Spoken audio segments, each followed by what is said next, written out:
자, 오늘은요 다윗의 중심과 온유함을 통해서 배우는 영적 지도력이라는 제목으로 하나님 말씀 받겠습니다. 다윗의 중심과 온유함을 통해서 배우는 영적 지도력이라는 제목으로 하나님 말씀 받겠습니다. 오늘 8번째인데요. 영적 지도력, 진리 안에서 배우는 영적 지도력 8번째인데요. 우리 장갑사랑 인사드리겠습니다. 잘 오셨습니다. 잘 오셨습니다. 잘 오셨습니다. 자, 우리 함께 또 고백할까요? 주님의 이름으로 사랑하고 축복합니다. 주님의 이름으로 사랑하고 축복합니다. 네, 주님의 이름으로 사랑하고 축복합니다. 네, 반갑습니다. 여러분 잘 지내고 계시죠? 네. 수련을 시작하면서 진리 안에 배우는 영적 지도력이라는 주제로 우리가 하나님 말씀 받고 있어요. 아까 처음에 얘기했지만 8번째 시간입니다. 벌써 우리가 배운 거 몇 가지 짚고 넘어가면서 영적 지도력의 중요한 요소를 한번 물어보겠습니다. 뭐였죠? 신분과 사명. 그렇습니다. 신분과 사명. 나는 어떤 신분을 가졌는가 중요하고 어떠한 사명을 가졌는가 중요하다고 말씀드렸습니다. 그럼 우리는 어떤 존재입니까? 하나님의 자녀. 그리고 또 나의 사명은, 우리의 사명은 하나님의 기뻐하시는 일을 하는 것. 하나님 안에서 그 하나님의 뜻을 이루는 거예요. 결국 하나님의 자녀로서 하나님께서 기뻐하시는 일을 하는 것. 예수님이 그러셨던 것처럼 말입니다. 이것이 우리의 신분과 사명입니다. 또 지지난주에는 어서오세요. 예수님의 지도력을 보면서 예수님의 에너지가 어디서 왔는지 물어봤어요. 어디서 왔죠? 어디서 왔죠?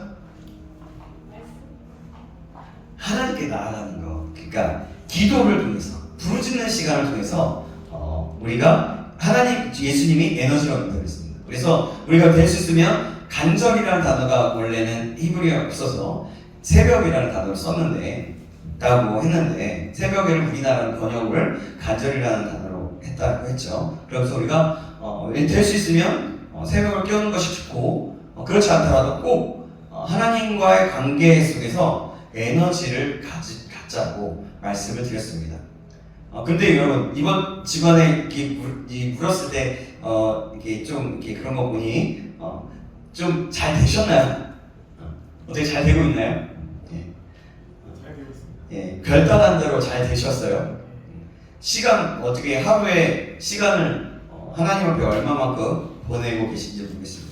다시 한번 고민합니다. 잘 되었다면 계속해서 잘 지켜나가기를 축복하고요. 더 잘 안 되었다면, 지켜지지 않았다면, 혹시 다 시도도 못했다면 다시 한번 결단하면서 주님과의 교제의 시간, 꼭 시간을 떼어서 규칙적인 주님을 만나는 시간을 갖기를 주님의 이름으로 축원합니다. 아멘. 이것이 굉장히 중요하다면서 초반에 좀 많이 강조했었어요. 여러분에게. 그래요.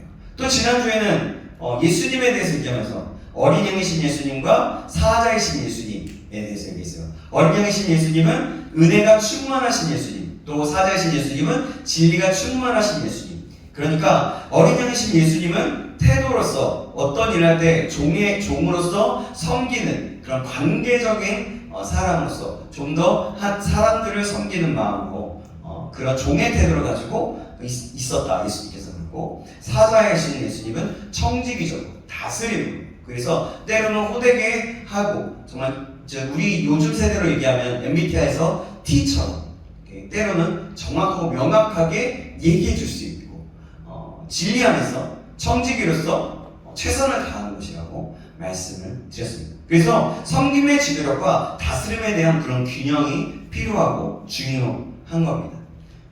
그래서 사역에 있어서는 그런 청지기인 것이 필요하죠. 그리고 또 한 가지, 지난주에 또 한 가지 이야기한 것이 있었어요. 혹시 신앙에서는 뭐가 필요하다? 결단, 행동력, 관계. 객관성. 네, 객관성이 필요합니다. 그러니까 뭐냐면 신앙에 있을 때는 모두 다, 그러니까 교회 안에서나 밖에서나 내가 속해 있는 곳에 모두 다 똑같아야 한다고 말씀드렸어요. 다시 한번 정리해서 말씀드리면 저와 여러분이 신앙의 객관성을 갖기를 주님의 이름으로 축원합니다. 집에서든 밖에서든 하나님께 모두 인정받을 수 있고 또 사람들에게도 저 사람은 하나님의 사람이구나, 저 사람은 교회만 다닌다고 하는 사람이 아니구나, 저 사람의 행동이 교회와 이 교회 다녔다는데 좀 다르구나 이렇게 인정할 수 있고 하나님께서도 인정할 수 있는 그런 사람이 되길 주님의 이름으로 축원합니다. 자, 이제 오늘 읽은 본문 속에서 다윗의 중심과 옹양을 통해서 우리에게 말씀하시는 것이 무엇인지 한번 보도록 할 건데요. 사무엘상 7장 덮지 마시고요. 계속 펴놓고 계시고요. 17장 다윗의 골리앗의 싸움이죠. 이거. 이 말씀을 보면 항상 야 다윗이 참 질문하고 대답하고 그 가드 사람 골리앗은 막 하나님도 욕하고 사람들도 욕하고 막 이런데 그 가운데서 놀라운 싸움으로 이긴 그 물맷돌 5개로 그 거대한 그 골리앗을 이긴 그런 사건인 겁니다. 통쾌한 사건이죠. 자, 한번 우리가 좀 그려보면서 한번 따라가 볼게요. 전쟁이 일어났어요. 블레셋의 일방적인 전쟁이었습니다. 그죠? 사실 전쟁이라고 말할 수가 없었어요. 이스라엘과 블레셋은 째비가 되지 않았거든요. 요즘 말로. 사실 이스라엘에서는 전쟁에 나설 사람이 없었어요. 무조건 패하는 일방적인 그런 싸움이었습니다. 왜냐하면 우리가 알다시피 블레셋에는 골리앗이라고 하는 장군이 하나 있었는데 굉장히 컸어요. 그 사람은 어떻게 표현하는지 우리 다시 한번 오늘 본문 4절에서 7절 말씀 제가 한 구절 여러분이 한 구절 같이 읽어보도록 하겠습니다. 교독하면서 블레셋 사람들의 진영에서 싸움을 도두는 자가 왔는데 그의 이름은 골리앗이요 가드 사람이라 그의 키는 6규빗 1뼘이요 머리에는 누구를 펴서 몸에는 비늘 갑옷을 입었으니 그 갑옷을 구해가고 쫓아내리라. 그의 다리에는 놋 각반을 쳤고 어깨 사이에는 놋 단창을 메었으니 그 창자루는 bet을 갖고 창날은 철 600세겔이며 방패든 자가 앞서 하더라. 예, 이래요. 여기서 골리앗을 이야기하는데 블레셋 군대의 싸움을 도두는 자라고 얘기하죠. 옛날 전쟁에서는요 그랬어요. 막 피 터지고 막 싸운 게 아니라 먼저 항상 선봉장이라고 하는 싸움을 도두는 자가 나와요. 가장 앞에 내놓을 수 있는 사람입니다. 그러니까 그 사람이 좀 가장 앞에 내놓아서 그 좀 강한 그런 장군과 같은 그런 사람이 나오는 거예요. 그 사람이 바로 골리앗이었습니다. 그런데 4절 뒤에 보니까 가드 사람이라고 해요. 그러니까 블레셋 사람이 아니에요. 그러니까 용병과 같은 거죠. 근데 키가 골리앗이 6규빗 1뼘이라고 얘기합니다. 6규빗이 뭐냐면 한 규빗이 8, 요 끝에서 요 끝이라고 얘기하거든요. 몇 센치인가요? 2m 58. 이집트 규빗, 메소포타미아의 규빗이 한 뼘의 규빗이 되게 달라요. 그래서 세계가 골리앗의 키를 말할 때 작게 말할 때는 2m 70. 어떤 사람은 2m 90. 어떤 사람은 3m 10이라고 말합니다. 그러니까 사실 굉장히 큰 거죠. 엄청 큰 거예요. 그러니까 거인이었어요. 거인. 이 골리앗의 키는 어떤 목사님이 이렇게 표현하더라고요.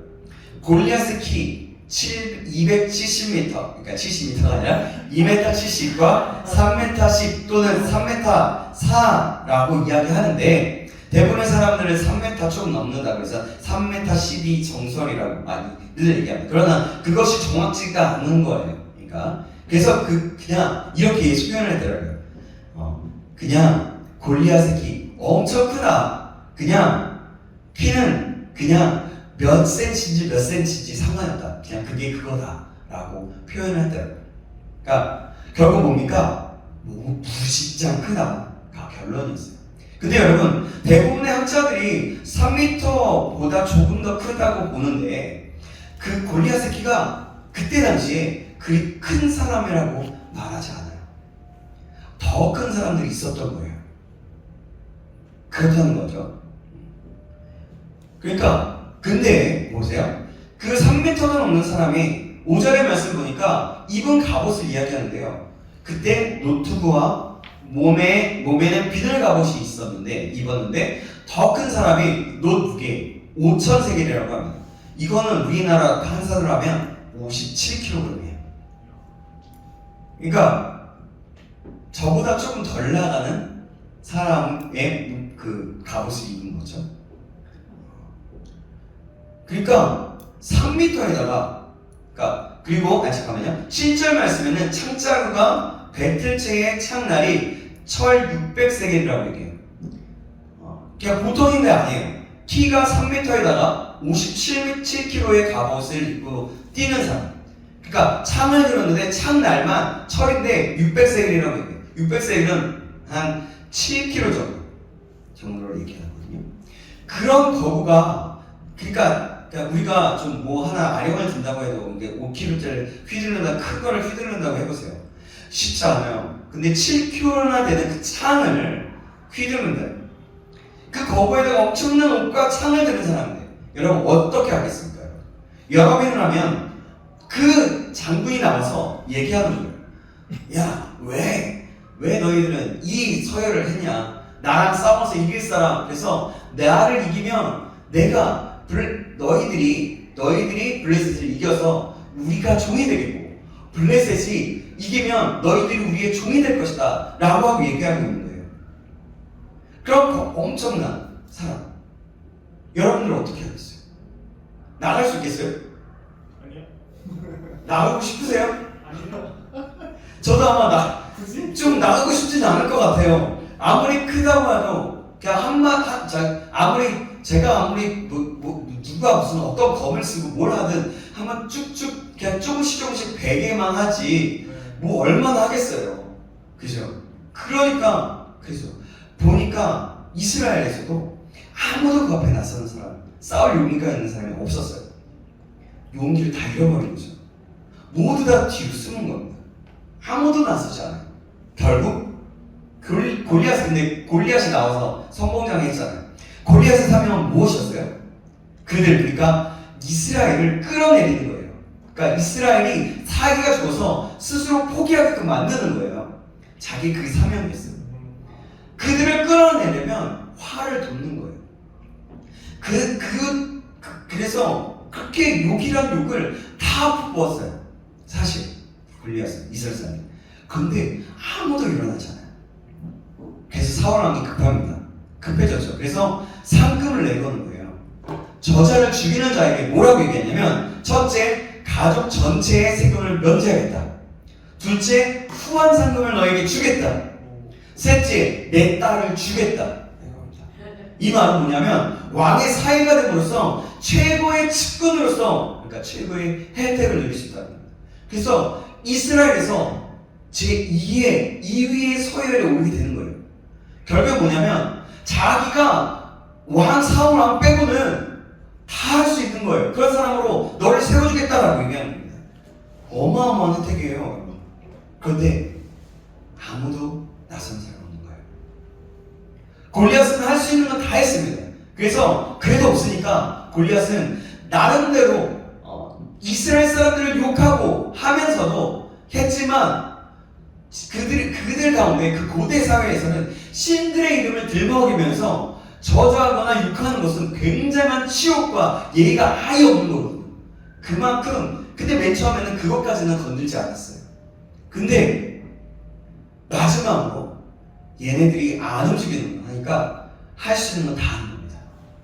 하나님을 욕하면서 더 나오겠지 라고 하면서 하나님을 욕하는 거죠. 한 번뿐이 아니에요. 한 번을 들어도 모두가 화가 났어야 하는데 화는 나지만 겁에 질려 있는 거예요. 아니 화가 아니라 내 목숨을 부지할 수 없는 상황에 있으니까 그것이 귀에 들어오지도 하지도 않는 거예요. 근데 그것을 2번이나 욕하는 모습을 다윗이 봅니다. 그 장면에 나오는 말씀이 22절부터 27절 말씀인데요. 우리가 좀 읽었죠. 이 말씀도 우리가 같이 그거 해볼까요? 우리 교독해볼게요. 22절부터 제가 읽겠습니다. 23절 여러분 읽어주세요.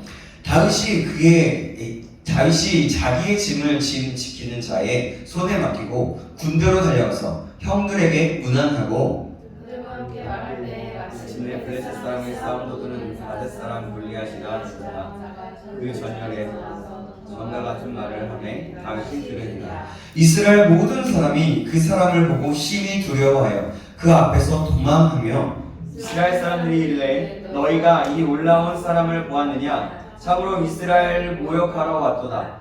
그를 죽이는 사람은 왕이 많은 재물로 구하게 하고 그의 딸을 그에게 주고 그 아버지 집을 이스라엘 중에서 세금을 면제하게 하시리라. 다윗이 곁에 서 있는 사람들에게 말하이르되 이 블레셋 사람을 죽여 이스라엘의 치욕을 제거하는 사람에게는 어떠한 대우를 하겠느냐? 이 할례받지 않은 블레셋 사람이 누구이기에 살아계시는 하나님의 군대를 모욕하겠느냐? 백성이 정과같이 말하여 이르되 그를 죽이는 사람에게는 이러기가 하게 하시리라 예, 하니라. 아멘. 자, 23절 말씀이 좀 중요한데요. 저기 너무 약한 것 같은데 저한테 이게 조금만 세게를 좀 키워주시면 감사하겠습니다. 네, 바람 세게를 만져주시면 돼요. 네. 자, 사람을 도드는 가드 사람 골리앗이 전과 같이 하나님을 모독하는 말을 한 겁니다. 26절에 다윗이 사람에게 묻는 거예요. 블레셋 사람을 죽여 치욕을 제거하는 사람은 어떤 대우를 받겠냐? 그러면서 이 할례받지 않은 블레셋 사람이 누구이기에 살아계시는 하나님의 군대를 모욕하느냐라고 하는 거예요. 다윗은 이 모습을 보면서 어떻게 느껴지세요? 화가 난 거예요. 그런데 28절에 보면 엘리압의 태도가 많이 나오는데요.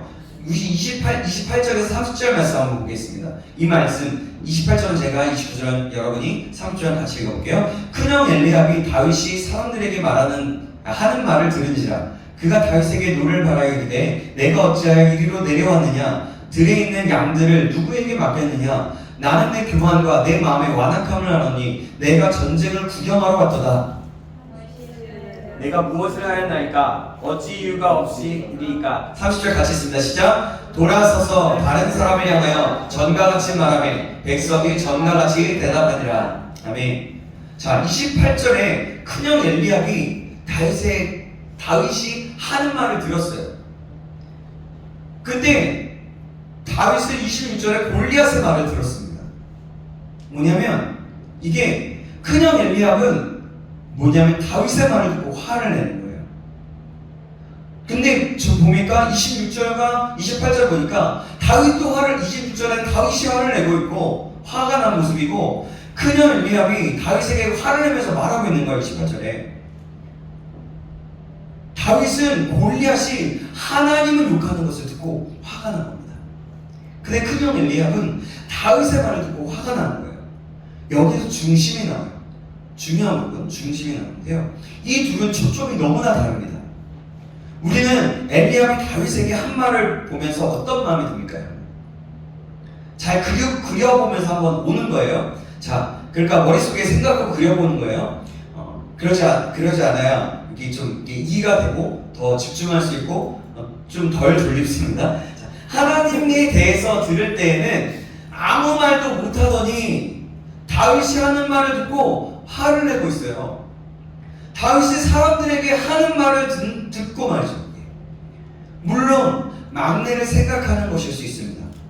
그런데 다윗은 형님, 여러분 지금 뭐 하는 겁니까? 하나님이 무시당하고 있는데 그렇게 잠잠하고 있습니까? 라고 질문하는 거예요. 그렇게 화가 난 겁니다. 다윗이 마치 자신을 무시하는 것처럼 들린 거예요. 그러니까 엘리압이 들을 때. 그러나 다윗은 어떻습니까? 하나님에 대해서 욕을 할 때 화가 난 거예요. 여기서 중심이 나는 거예요. 다윗은 하나님을 욕하는 것이 견딜 수가 없었고 그 일을 한 사람에게 주어지는 상도 한번 생각해 본 거예요. 그런데 여기서 중요한 것은 하나님을 욕하는 것에 견딜 수가 없었다는 겁니다. 마치 이방인인 동물과 같이 생각되어지는 그런 다른 신들을 섬기는 족속에게 하나님이 욕을 얻어먹고 있는 것이 싫었던 겁니다. 마음 아프고 화가 난 거예요. 여기서 중심을 보였던 겁니다. 그래서 엘리압은 하나님이 쓰시지 않았던 거예요. 사랑하는 여러분, 우리는 어떨 때 더 화가 납니까? 나를 무시할 때가 더 화가 납니까? 아니면 하나님이 무시당할 때 화가 납니까? 저와 여러분이 집안일도 중요하지만 가장 중요한 거, 그러니까 집안일도 중요하고 그런 여러 가지 일들이 중요하지만 그 엘리압이 집안이 다윗을 생각하는 그것도 중요하지만 가장 중요한 하나님을 누군가가 욕할 때에 중요시 여기고 그것에 화가 나는 저와 여러분이 되기를 주님의 이름으로 축원합니다. 내가 먼저 나를 욕할 때 화가 나겠죠. 그러나 그 부분은 좀 뒤에 좀 다루도록 하고요. 여러분, 우리 그래서 하나님이 욕하는 것들을 볼 때에 내가 화가 나는 거죠. 그래서 우리의 중심이 하나님께 있기를 주님의 이름으로 축원합니다. 하나님이 무시당하거나 하나님이 어떤 일이 하나님의 그러니까 세상 사람들이 업신여김을 당할 때 그것이 화가 난다면 그것의 내 마음에 막 뭔가가 일어난다면 그거는 우리 중심이 하나님께 있다는 증거가 될 수 있어요. 바로 이거 다윗의 모습이 그랬다는 거죠. 여러분 온유라는 말을 들어보셨죠? 온유. 네, 저희 교회 옥상의 진돗개도 한 마리 있죠. 온유라고 하죠. 온유 잘 지내죠? 네, 그래요. 그건 그렇고, 자, 여러분 하나님은 중심을 본다고 하셨잖아요. 하나님을 중심을 보시고 쓰신다고 하셨습니다. 가장 중요한 것이 하나님 보실 때 가장 중요한 것이 중심입니다. 하나님께서 중심을 보시고 쓰시는데 그 중심의 가장 중요한 성품이 뭐냐면 온유함이에요. 하나님은 온유한 사람을 쓰십니다. 이건 굉장히 중요한 거예요. 그래서 우리는 온유한 사람이 되어야 합니다. 여러분, 그럼 여러분 생각하는 온유함이란 무엇입니까? 어떤 거예요? 오래 참는 거. 네. 자, 그러면 제가 그냥 답을 해볼게요. 화를 내지 않는다? 아니면 화를 낸다? 뭐가 맞을까요? 화내지 않는다. 그래요. 대부분은 화를 내지 않는다라고 말할 텐데 둘 다 맞거나 둘 다 틀리거나 입니다. 이 말은 뭐냐면 온유한 사람은 자기 자신에 대해서는 죽을 줄 알고 하나님에 대해서는 살아나는 사람입니다. 하나님에 대해서는 화낼 수 있는 사람, 자기 자신에 대해서는 죽을 줄 알고 진리에 대해서는 살아나는 것. 화를 낼 수, 그 진리에 대해서 혹시라도 무시를 당하거나 이럴 때에 살아나고 화를 낼 수 있는 사람. 다시 말하면 온유한 사람은 자신이 무시당할 때는 잠잠할 수 있고 하나님이 무시당할 때는 화를 낼 수 있는 거예요. 엘리압과 다윗의 모습을 통해서 온유한 자의 모습이 확실하게 보여주고 있어요. 엘리압은 골리앗이 무시할 때는 골리앗이 하나님을 무시할 때는 잠잠하던 그런 사람이 다윗에게 화가 났어요. 특히 다윗에게 무시당하는 것 같으니까 화를 낸 거예요. 근데 다윗은 반대로 하나님을 무시당하니까 화를 냈어요. 바람이 부는 것은 풍향계로 아는 것처럼 중심이 이 말과 이 생각과 이 언어를 통해서 나오는 겁니다.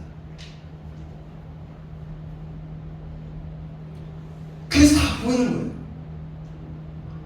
엘리압을 왜 그 엘리압이라는 사람을 쓰지 않았는가? 이미 중심을 본 겁니다. 엘리압의 중심. 자신이 무시 앞에서는 화를 내지만 하나님을 무시당하는 것 앞에서는 화를 내지 못하는 자가 엘리압이었어요. 반대로 다윗은 전혀 다른 모습을 가진 거예요. 그래서 어떻게 합니까? 화를 내면서 하나님을 욕한 이 속된 말로 지금으로 말하자 이 개만도 못한 이 썩을 이방인데 이방인이 하나님을 무시하는데 내가 가만히 있을 수 없다는 거죠. 그래서 자기가 가지고 있는 자기가 쓸 수 있는 맨 처음에 추구와 갑옷을 입었지만 그 소년이기 때문에 그것이 너무 커서 일어나지 못한 거예요. 말하자면 지금 우리끼리로 얘기하자면 지금 왔다 갔다 하지만 우리 태민이 같은 그런 끼와 몸집이라고 말할 수도 있는 거예요. 그냥 굳이 따지자. 그러니까 원래는 그때 당시 17세, 그러니까 청소년이었어요. 그러니까 중학생들 정도의 때의 모습이라고 생각해 보면 됩니다. 요즘 많이 크지만 그때는 안 그랬잖아요. 그죠? 그래요. 어쨌든 그래서 물맷돌을 가지고 어떻게 해요? 이마에 박히게 하고 골리앗을 쓰러뜨립니다. 승리하죠. 아주 통쾌하게. 말하자면 저 같은 사람이 그 거인 같은 3m가 넘는 서장훈보다 더 큰 사람을 이렇게, 네? 하승진보다 더 큰 사람을 돌로 던져서 쓰러뜨린 거죠. 저는 이 장면 보면 굉장히 어렸을 때부터 되게 재밌기도 하고 막 통쾌했던 것 같아요. 그러면 여러분, 다시 한번 여러분, 사랑하는 여러분, 질문합니다. 저와 여러분은 어떻습니까? 하나님에 대한 공의에, 하나님에 대한 열정과 공의와 하나님에 대한 공의와 하나님에 대한 열정과 마음의 길을 주님의 이름으로 축원합니다. 다윗은 하나님을 향한 중심이 있었기 때문에 하나님이 무시당할 때 화를 낸 거예요. 이 모습이 바로 온유인 거예요. 이것이 온유예요. 저와 여러분이 이 사실을 꼭 기억하시길 다시 한번 주님의 이름으로 축원합니다. 아멘. 이제 다 왔어요. 하나 더 이야기할게요. 민수기 12장 1절에서 3절 말씀 한번 보시겠습니다. 민수기 12장 1절에서 3절까지의 말씀입니다. 민수기 12장 앞에 있습니다. 자, 제가 가지고 있는 성경책 214페이지입니다. 성경책에 가지신 분은 그렇게 찾으시면 되고 어플을 보시는 분은 어플을 보시면 돼요. 그러나 어플만 보시기 다른 것은 보시지 마세요. 자, 제가 한 구절, 3절 말씀이니까 우리 같이 한번 읽어보겠습니다. 찾으셨죠? 네, 같이 있습니다. 시작. 모세가 구스 여자를 취하였더니 그 구스 여자를 취하였으므로 미리암과 아론이 모세를 비방하니라. 그들이 이르되 여호와께서 모세와만 말씀하셨느냐 우리와도 말씀하지 아니하셨느냐 하매 여호와께서 이 말을 들으셨더라. 이 사람 모세는 온유함이 주변의 모든 사람보다 더하더라. 아멘.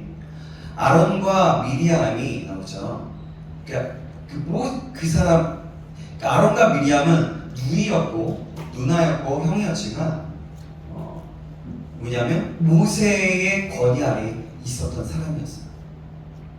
그러니까 모세가 이스라엘의 지도자로서 출애굽을 시켰잖아요. 그때 미리암과 아론을 이제 말하자면 그 어떤 두려움과 같은 그런 지도자로 세웠던 거예요. 그때 아론과 미리암이 모세의 잘못된 모습을 보면서 비방합니다. 12절 마지막 절에 모세를 비방하니라 나오죠. 뭔가 모세가 잘못했던 거예요. 왜냐하면 구스 여자를 취했기 때문에 그래요. 근데 뭔가 모세가 잘못되었다면 아론과 미리암은 개인적으로 말을 했어야 했어요. 그런데 비방했다는 것은 뭐냐면 공개적으로 백성들 앞에서 얘기했다는 거예요. 그러면서 아니 지도자라는 게 이러는 거예요. 여러분들이 그냥 있으면서 아니 지도자라는 게 또 아내가 있으면서 구스 여자를 또 취하네? 저거 잘못된 거 아니야? 저거 되게 잘못됐다. 저거 잘못된 거예요. 사람들한테 이렇게 얘기하고 다닌 거예요. 그래서 그렇게 비방해요. 근데 3절 말씀 보니까 뭐라고 말씀하죠? 3절 말씀 같이 한번 읽어볼게요. 시작. 이 사람 모세는 온유함이 지면의 모든 사람보다 더하더라. 지면의 모든 사람보다 더하다라는 말씀입니다. 왜 온유하다라고 말했을까요? 사람들이 모세를 비방할 때, 자 나를 봅시다. 사람들이 나를 비방할 때, 사람들이 나를 무시할 때, 사람들이 나를 비판할 때, 중상모략할 때, 나를 거역할 때, 이때를 말하는 거예요. 모세에게. 이때 온유한 사람의 자세는 무엇일까요? 민수기 말씀을 보면 광야를 지나가는 그 이스라엘 모습이 나오잖아요. 그때 보면 이스라엘 백성들은 하나님과 모세 앞에서 수시로 원망하고 불평하고 거역하고 비판하는 중상모략하는 사람들이었어요. 그들을 볼 때 모세는 어땠겠습니까? 그때의 때마다 모세는 모세의 반응은 땅에 엎드려요. 여러분, 이것 또한 온유한 모습인 거예요. 우리가 알고 있는 개념과 같죠. 자기 자신이 죽는 사람, 같이 싸우는 것이 아닙니다. 자기 자신을 깨뜨리는 거예요. 맞장구 치고 변명하는 것이 아니라 일절 싸우지 않는 거예요. 이게 지도자의 모습이라는 거예요. 이게 온유한 모습이라는 거예요.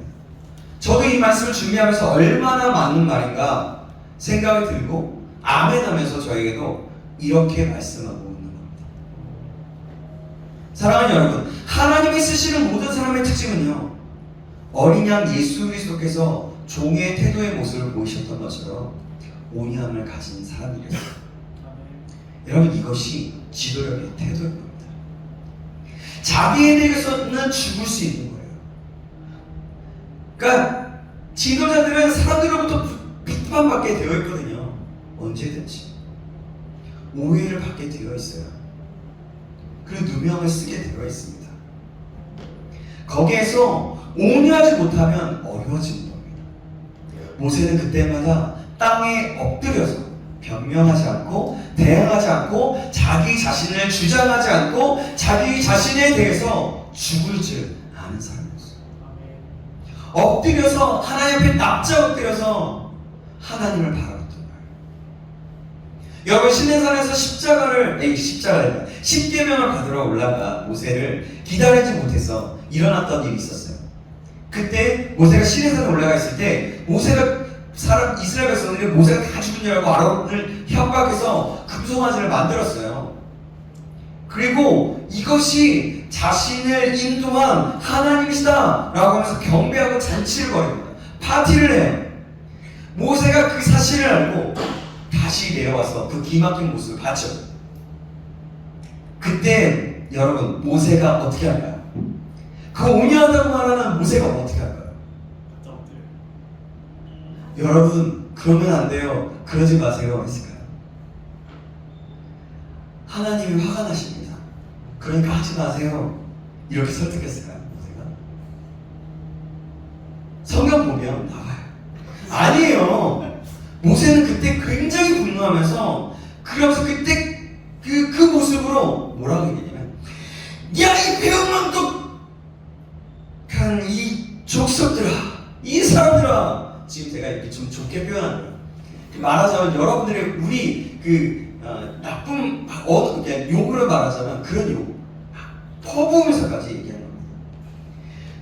이게 그러니까 제가 이렇게 소리를 지르지만 이거 째비가 되지 않는 모습이었어요. 그러니까 엄청 화가 나고, 그러니까 불같이 얼굴이 시뻘개질 정도로, 그러니까 소리를 꽉 지르면서 말하자면 그런 거예요. 이스라엘 백성이 야! 하면서 하는 거죠.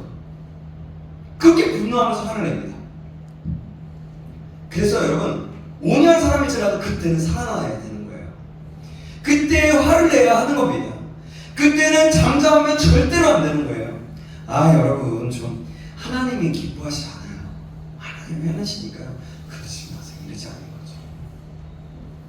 그러면 절대로 안 됩니다. 진리에 대해서는 화를 낼 수 있는 겁니다. 그것이 누가 악을 행할 때 주여 어찌하리까 이것도 맞죠. 그렇지만 그게 아니에요. 그게 자기 얘기하는 게 아니에요. 자신이 무시당하면 화를 내면서 야, 너 대체 날 왜 무시하는 거야? 소리를 지르면서 화를 내고, 예를 들어 부모님이나 아니면 친구나 야, 이 새끼야 그래서 하잖아요. 그렇게 화를 내는 게 아니라 그 화를 내는, 그렇게 반응만 그 모습이 있으면 안 된다는 거예요. 사랑하는 여러분, 온유한 사람이란 그런 사람이 아니에요. 그러니까 자신에 대해서는 아까 얘기했죠? 죽을 줄 알고 진리에 대해서 화를 낼 수 있는 사람. 온유한 사람도 자기 깨어짐, 그러니까 자기 자신이 깨뜨려진 사람이에요. 이제 다 끝났어요. 남아있는 자존심을 건드릴 때 변명하고 싶은 마음, 싸우고 싶은 마음이 있을 때, 변명하고 대항하고 싶을 때 다시 주님 앞에 깨뜨려서 자신을 죽일 수 있는 사람을 말하는 거예요. 아까 모세가 하나님 앞에 엎드렸어. 하나님께 나갔던 모습인 거죠. 저와 여러분이 온유한 사람이 되길 간절히 소망합니다. 아멘. 자기의 의로 정당함 주장하지 않고 오해를 받던지 무시를 당하든지 침묵을 깨뜨리며 주님 손에 올려드리는 겁니다. 침묵 속에서 침묵을 깨뜨리는 것이고 침묵 속에서 자기 자신을 깨뜨리면서요. 희생하고 양보하고 죽기로 결정하는 거예요. 여러분 예수님이 그런 분이셨어요. 예수님이 그렇게 사셨어요.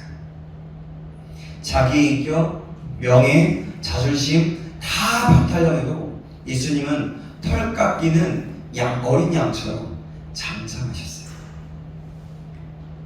털 깎이는 어린 양 TV에서 좀 봤는데요. 예, 정말 가만히 있어요. 아무 말 하지 않아요. 가만히 있어요. 우리 안에 이런 중심이 있어요. 저와 여러분 안에 이런 중심이 있기를 주님의 이름으로 축원합니다. 하나님께서 쓰시는 사람, 중요한 것은 가장 첫 번째 중심에 마음 놓고 맡길 수 있는 사람. 그 사람이 목회자이든 아니든 하나님의 사업을 맡기는 사람이든 내 뜻을 그를 통해서 이루겠다고 하는 그런 중심. 첫 번째 온유한 사람이 되어야 되는 겁니다. 수시로 화를 내는 사람, 자기 마음에 안 든다고 화를 내는 사람, 무신당한다고 화를 내는 사람, 자기 권리를 찾으려고 하는 사람, 그런 사람은 하나님이 이를 맡길 수가 없다라는 거예요. 아무도 그렇게 하지 않기를 원합니다. 자기 자신에게 깨어진 손해보는, 그렇게 손해보는, 그렇게 하기로 작정하는 거죠. 양보하기로 작정하고 죽기로 결정하는 겁니다. 나 자신에 대해서 죽기로 결정하는 거예요. 그러나 주님의 나라 안에서 이루어지지 못하는 것에 대해서는 화를 내야 되는 거예요. 모세와 다윗이 그랬던 거죠. 진리 때문에 화를 내는 것.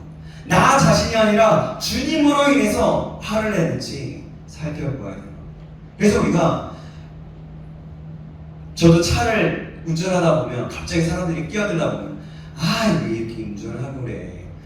정말 지금은 좀 말이 안 좋아졌어요. 그래서 이렇게 하면 안 되지.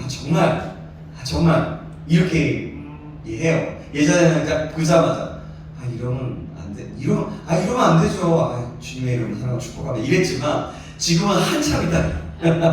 어쨌든 그래요. 그래서 우리가 삶 속에서 우리가 차를 운전하다 보면 그럴 때도 있고 또 우리가 어떠한 관계를 맺다 보면 그럴 때가 있잖아요. 화를 낼 때 나 자신이 그걸 무시당한다고 느껴지거나 갑자기 경우 없는 행동을 다른 사람이 할 때 갑자기 화가 나기도 하잖아요. 그때에 여러분 화가 날지라도 하나님 앞에 먼저 해결하는 거예요. 하나님 먼저 엎드려서 하나님 제가 이 부분에서 화가 나고 정말 그렇지만 하나님 저를 불쌍히 여겨주십시오. 제가 왜 이렇게 화가 날까요? 아직도 제 자신이 살아있는 것 같습니다.